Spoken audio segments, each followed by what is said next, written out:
హంద్రీనీవా ప్రాజెక్టుపై వైఎస్ఆర్ కాంగ్రెస్ పార్టీ నేతల ఆరోపణలకు మంత్రి పయ్యావుల కేశవ్ ఘాటుగా స్పందించారు. లైనింగ్ టెండర్లు జగన్మోహన్ రెడ్డి ప్రభుత్వమే పిలిచిందని, తాము మాత్రం కాలువ విస్తరణ పనులు చేపట్టామని తెలిపారు. కూటమి ప్రభుత్వం రికార్డు స్థాయిలో సాగునీరు తీసుకొచ్చిందని పేర్కొన్నారు. అవినీతి ఆరోపణలకు ఆధారాలుంటే చూపించాలని, లేని పక్షంలో చట్టపరమైన చర్యలు ఎదుర్కోవాల్సి ఉంటుందని వైఎస్ఆర్ కాంగ్రెస్ పార్టీ నాయకులకు మంత్రి పయ్యావుల కేశవ్ ఘాటుగా హెచ్చరించారు. లైనింగ్ చేసాం ఏదో ఇబ్బంది.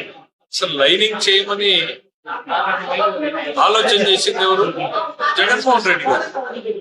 లైనింగ్ కి టెండర్లు పిలిచింది ఎవరు? జగన్మోహన్ రెడ్డి గారు. కానీ మేము లైనింగ్ చేయాల. ఫేజ్ 1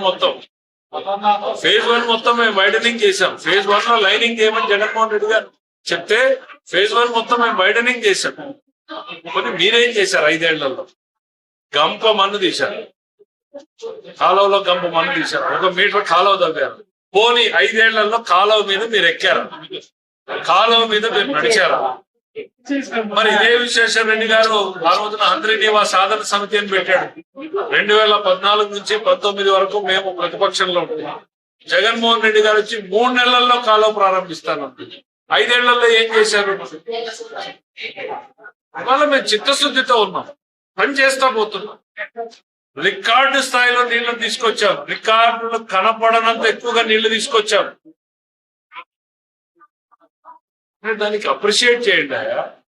లోపాలు జరిగాయన్నారు కదా, లోపాలు జరిగితే మీరు చూపించండి. జరగకపోతే,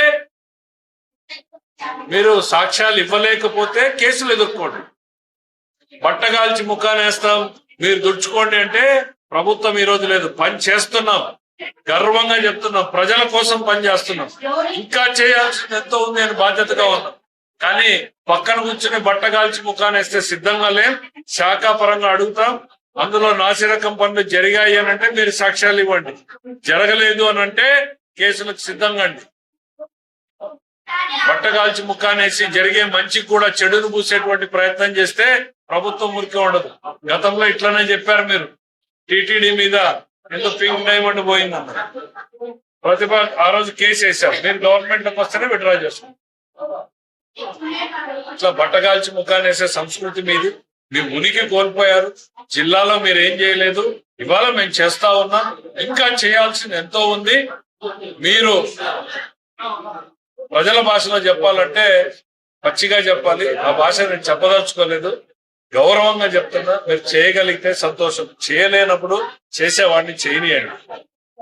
జిల్లా చరిత్రలో కాదు, రాష్ట్ర చరిత్రలో ఒక ప్రాజెక్టు మీద ఒక సంవత్సరంలో 3,500 కోట్లు, తర్వాత సంవత్సరంలో 1,100 కోట్లు పెట్టినటువంటిది ఒక్క పోలవరం మినహం అనేది లేదు. మీరు 3 కోట్లు ఖర్చు పెట్టలేని మీరు మాట్లాడతారు. సిగ్గు అనిపించదా? బాధ అనిపించదా? నేను ఇంకా కూడా చెప్తున్నా. అదే విశ్వేశ్వర రెడ్డి గారు నెల్లూరులో ఏం మాట్లాడారు?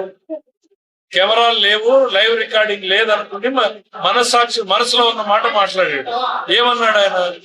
కూటమి ప్రభుత్వంలో అద్భుతంగా పనిచేస్తుంది రాయలసీమలో. హంద్రీనీవా గురించి అద్భుతమైనటువంటి పనులు చేశారు, మనం డిఫెన్స్ లో ఉన్నాము అని ఆయన మాట్లాడాడు. ఆత్మసాక్షిగా ఒక మాట, సాక్షి కోసం ఒక మాట వద్దు విశ్వేశ్వర రెడ్డి. మనస్సాక్షిగానే పనిచేద్దాం, ప్రజల సాక్షిగా పనిచేద్దాం. నీ మనసులో మాట ఏందో నువ్వు ఇంటర్నల్ గా చెప్పుకున్నావు. మీ వాళ్ళు మేలుకుని లైవ్ ఆపేశారు. బయటకు వచ్చి మళ్ళీ ఆ సాక్షి కోసం మాట్లాడతావు. సాక్షి కోసం కాదు, ఆత్మసాక్షిగా మాట్లాడు, ప్రజల కోసం పనిచేయి. జీవితంలో నేను ఈ రోజు ఉన్నాను అని అంటే నాకు గురవకొండ ప్రజలు, అనంతపురం జిల్లా ప్రజలు ఈ అవకాశం ఇచ్చారు. నా రాజకీయ జీవితంలో ఈ వచ్చిన అవకాశాన్ని తిరిగి వాళ్ళ కోసం వినియోగించాలి తప్ప మీరు 5 ఏళ్ళు గట్టిగా మాట్లాడితే జగన్మోహన్ రెడ్డితో చెడ్డైతామేమో అని హంద్రీనీవా గురించి మాట్లాడలేదు, ఈ జిల్లాలో ప్రాజెక్టుల గురించి మాట్లాడలేదు. ఈ రోజు మళ్ళీ వచ్చి మేము ఉన్నామని చెప్పి పాదయాత్రలు పెడుతున్నారు. అరే, ఉరవకొండలో వైడనింగ్ చేసి దగ్గర పోయి చూడండి అయ్యా. మీరు చూసుంటే సంతోషపడేవాడిని. వైడనింగ్ ఎట్లా జరిగింది, ఎంత అద్భుతంగా జరిగింది అనేది కనీసం ఒక్కసారి చూడండి. రైతులు సంతోషంగా ఉంటే మీకు ఏడుపు వస్తుంది. ఎంతసేపు ఉన్నా రైతులు కష్టాల్లో ఉండాలి, ఇబ్బందుల్లో ఉండాలని కోరుకునే మనస్తత్వం విశ్వేశ్వర రెడ్డి గారిది. ఆయన ఏదో చాలా పదాలు వాడాడు, దుర్మార్గం, దౌర్జన్యం, ఇంకేదో లైనింగ్ చేశారని. అవన్నీ చేసి జగన్మోహన్ రెడ్డి గారిని